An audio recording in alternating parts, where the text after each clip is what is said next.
नमस्कार, आज की मुख्य समाचार इस प्रकार है। फिलीपीन में तूफान से मृतकों की संख्या 18 हुई। फिलीपीन में निसिट तूफान से मरने वालों की संख्या बुधवार को 18 हो गई। इस बीच सरकार एक अन्य तूफान से बचाव के लिए हर संभव प्रयास कर रही है, जो देश के पूर्वी हिस्से पर आसन है। नागरिक सुरक्षा कार्यालय के प्रमुख बेनितो रामोस ने बताया कि बचाव कर्मियों ने देर रात 2 शव निकाले जाने की खबर दी है। तेज बारिश के साथ आए निसिट तूफान के कारण लापता 5 लोगों में से 3 का एक दिन के बाद भी पता नहीं चल पाया है। तूफान लुजोन द्वीप में आया था। रामोस ने बताया कि उन्होंने बिजली और संचार सुविधाएं बहाल करने के लिए कोशिशें की हैं। राहत कर्मी लगातार काम कर रहे हैं। सड़कों पर बड़ा मलबा हटाने और उनकी मरम्मत करने की कोशिश चल रही है। लुजोन में बाढ़ के कारण कई स्थानों पर भूस्खलन होने से सड़कें क्षतिग्रस्त हो गई हैं। निसिट तूफान के बाद कल मनीला की खाड़ी में भी तूफान आया, जिससे बाढ़ का पानी एक अस्पताल, एक 5 सितारा होटल और अमेरिकी दूतावास में प्रवेश कर गया। लुजोन के कई भागों में कमर तक पानी भरा हुआ है। सरकार ने 4 बांधों से पानी छोड़ा है, जिसके बाद भी स्थिति गंभीर बनी हुई है। कहा जा रहा है कि क्षेत्र में कल से बिजली नहीं है और कई लोगों को अपने घर छोड़कर अन्य जगह जाना पड़ रहा है। रुक रुक कर हो रही बारिश की वजह से राहत और बचाव कार्य बाधित हो रहा है।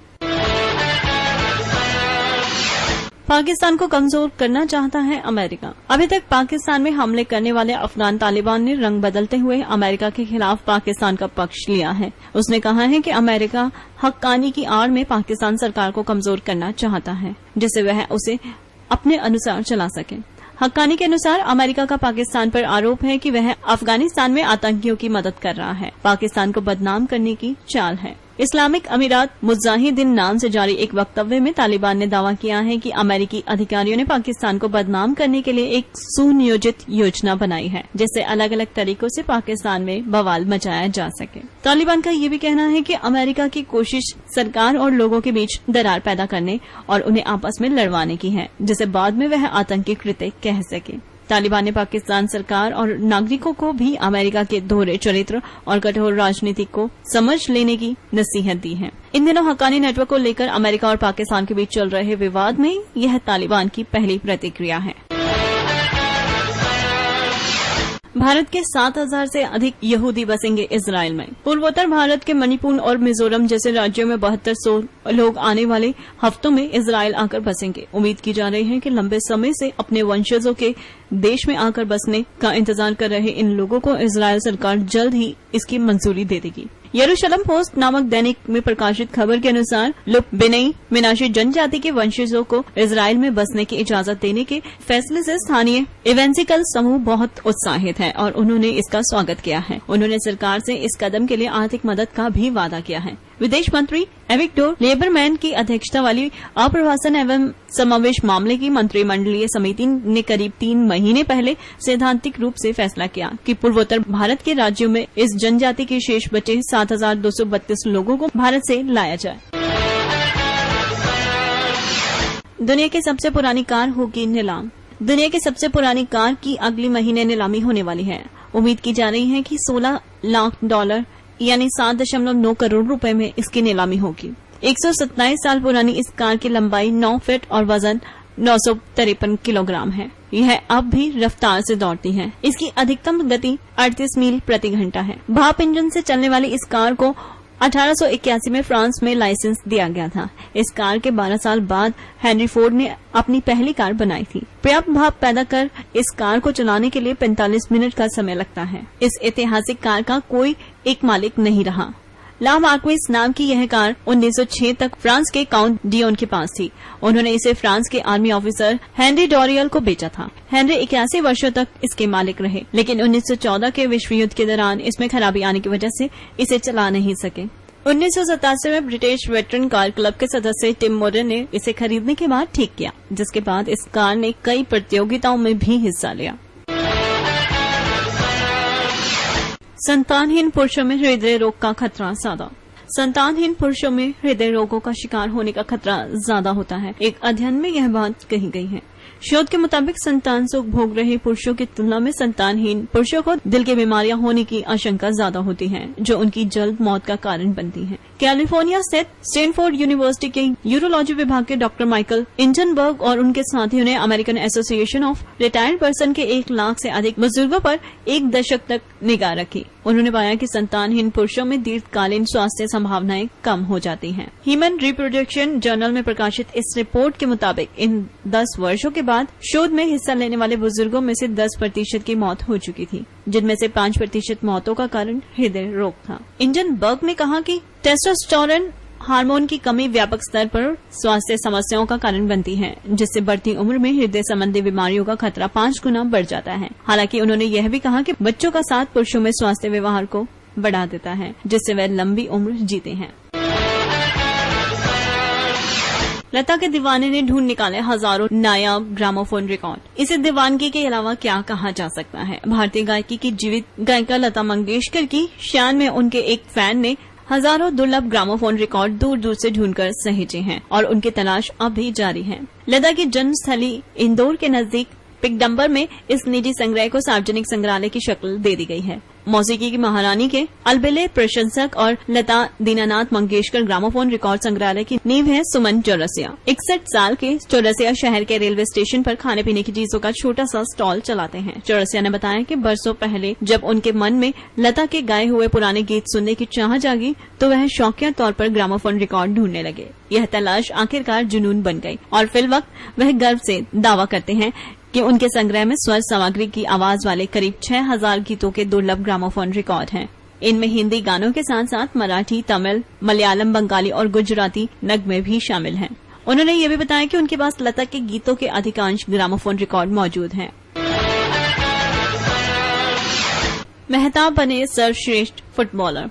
ईस्ट बंगाल के फील्डर मेहताब हुसैन ने सोमवार रात कोलकाता में आयोजित इंडियन फुटबॉल अवार्ड 2011 कार्यक्रम में 2 अवार्ड अपने नाम किए। Football players association of India द्वारा आयोजित कार्यक्रम में कोलकाता के इस खिलाड़ी को साल का सर्वश्रेष्ठ भारतीय फुटबॉलर घोषित किया गया। इसके अलावा फैंस ने ऑनलाइन वोटिंग में भी उन्हें बेस्ट फुटबॉलर करार दिया। पिछले सत्र में ईस्ट बंगाल ने फेडरेशन कप और लोकल लीग का खिताब हासिल किया था। साथ ही आई लीग में वह उप विजेता रहे थे। टीम के इस शानदार अभियान में हुसैन ने अहम किरदार निभाया था। बेस्ट फुटबॉलर के विदेशी वर्ग में यह पुरस्कार डेम्पो के रोबर्टो मेंडेस सिल्वा ने जीता। बेस्ट कोच का पुरस्कार करीम बिन शरीफा को प्रदान किया गया।